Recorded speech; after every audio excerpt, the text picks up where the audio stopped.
सामाजिक प्राणी है ना। हम लोग समाज में रहते हैं तो हम लोग सामाजिक प्राणी हैं और मनुष्य सामाजिक प्राणी होने के नाते वो अपने विचारों का, भावनाओं का एक दूसरे के साथ आदान प्रदान करता है। चाहे मनुष्य अकेला हो चाहे समूह में हो, वो बिना अपने विचारों का आदान प्रदान किए नहीं रह सकता। तो संचार का अर्थ यही है, अपने विचारों और भावनाओं का आदान प्रदान ही संचार है। परंतु ये संचार होता कैसे है, अभी आपको समझाए, दो या दो से अधिक व्यक्तियों के बीच विचारों का आदान प्रदान ही क्या है, संचार है। अब संचार के लिए किसी माध्यम की आवश्यकता पड़ेगी, है ना। संचार के लिए माध्यम की आवश्यकता पड़ेगी। माध्यम का अर्थ, तो किस माध्यम से संचार है, हमारी जो बातें हैं वे दूसरों तक पहुंचेंगी।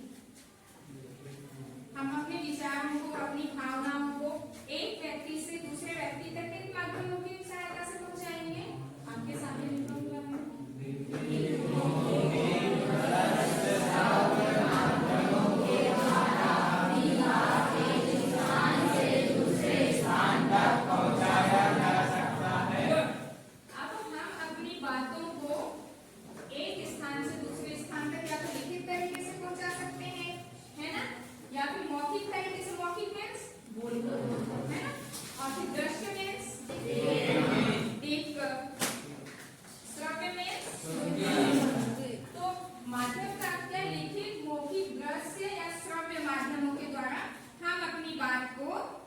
एक स्थान से दूसरे स्थान तक या एक व्यक्ति से दूसरे व्यक्ति तक पहुंचा सकते हैं।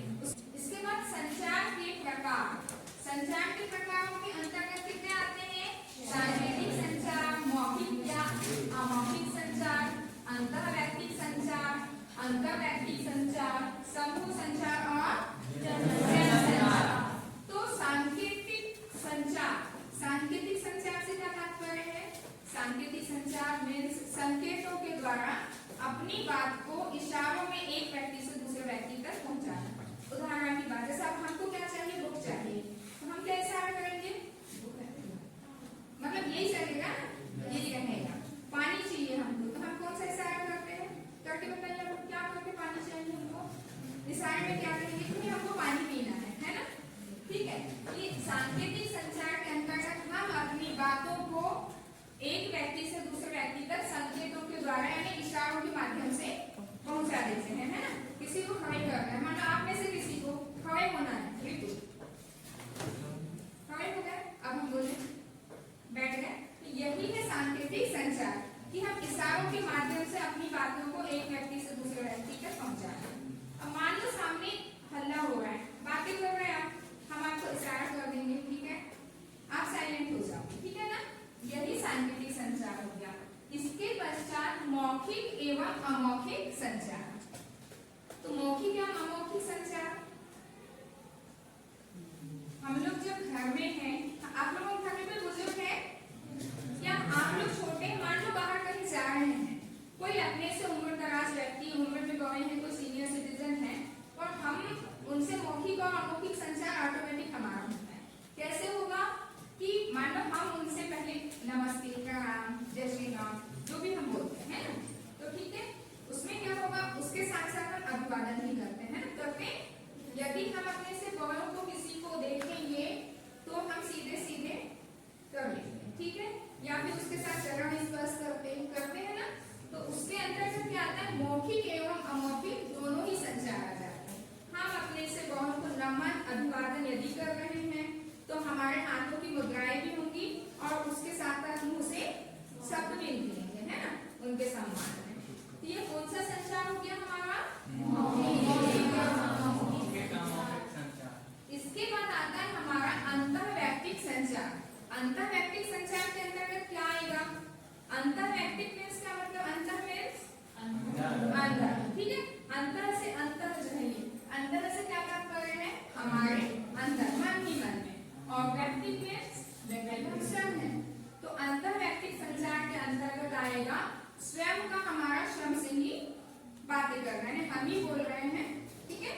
तो इसके अंतर्गत क्या आता है, अंतरवैयक्तिक संचार के अंतर्गत,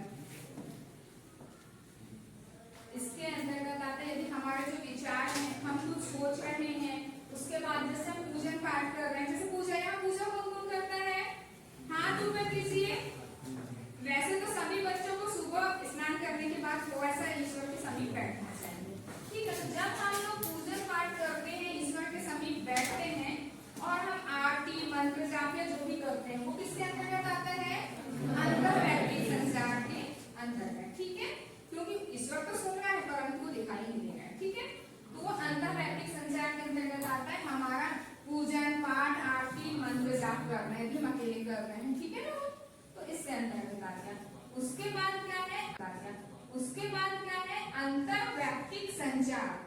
यहाँ अंतर देख लीजिए, ये है अंतःवैयक्तिक, अंतर से मतलब हम स्वयं, है ना, अपने अंतर मन से जो कर रहे हैं वो अंतर्वैयक्तिक हो गया, यानी हम स्वयं कर रहे हैं, करने वाले भी हम ही हैं और सुनने वाले भी हम ही हैं, ये हो गया अंतर्वैयक्तिक। और अंतर्वैयक्तिक मीन्स दो व्यक्ति जब आपस में संवाद करते हैं, ठीक है। अंतर्वैयक्तिक संचार से तात्पर्य है कि दो व्यक्ति जब आपस में बात करते हैं तो कौन से संचार के अंतर्गत आएगा, अंतर्वैयक्तिक संचार के अंतर्गत। दो व्यक्तियों का आपस में बात करना अंतर्वैयक्तिक संचार के अंतर्गत आएगा। इसके पश्चात कौन सा संचार है, ये समूह संचार। समूह संचार, तो समूह संचार के अंतर्गत एक ग्रुप होता है, एक समूह। समूह में यदि किसी तरह की कोई चर्चाएं की जाती हैं तो क्या कहलाता है, समूह संचार।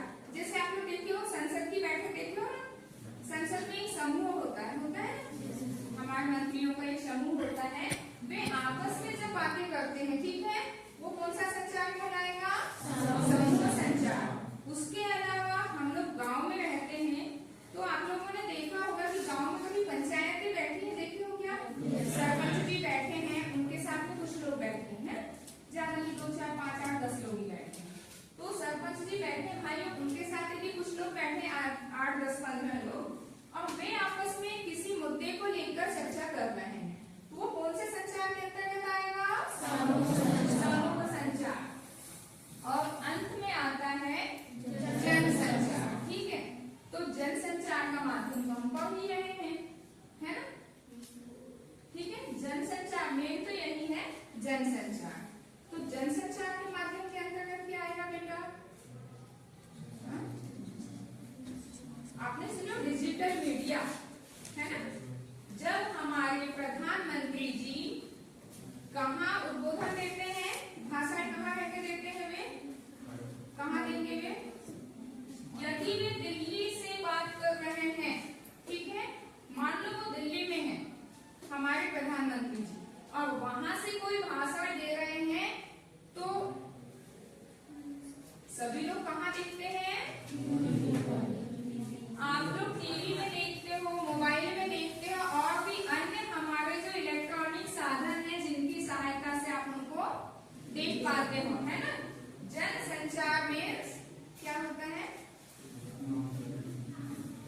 हम विश्व ग्राम के सदस्य बन चुके हैं, यही जनसंचार का माध्यम है जिसने हमें विश्व ग्राम का सदस्य बना दिया, यानी पूरे विश्व को एक ग्राम की तरह एक दूसरे से आपस में जोड़ के रखा है। आपको पता है क्रिकेट मैच कहाँ चल रहा है, कहाँ चल रहा है, मैच देखते हैं आप लोग, माना कि इंदौर में क्रिकेट मैच हो रहा है, ठीक है, परंतु आप उसको कहाँ बैठकर देख रहे हैं, अपने घर में टीवी में देख रहे हैं, ठीक है ना, टेलीविजन में देख रहे हैं, मोबाइल में देख रहे हैं, है ना। तो ये किसके अंतर्गत आता है, जनसंचार के अंतर्गत, है ना। प्रधानमंत्री जी जब उद्बोधन देते हैं तो हम लोग सभी पूरा विश्व उनकी बातों को देखता है और सुनता है, तो यही जनसंचार का माध्यम है। इसके अंतर्गत हमारे समाचार पत्र पत्रिकाएं, है ना, जिसमें हम नित्य नई खबरें, ताजा खबरें, आज क्या हुआ कल हमको सुबह सुबह पता चल जाएगा। कैसे पता चल जाएगा, समाचार पत्र अखबार जिसको कहते हैं, उसमें समाचार के तहत हमको पूरी दुनिया में घटने वाली घटनाएं, आज क्या हो रहा है वो कल सुबह हमको पता चल जाएगा, ठीक है। तो इस तरीके से जनसंचार के और कौन कौन से माध्यम है, कितने माध्यम सबकी जानकारी एकत्रित करके आपको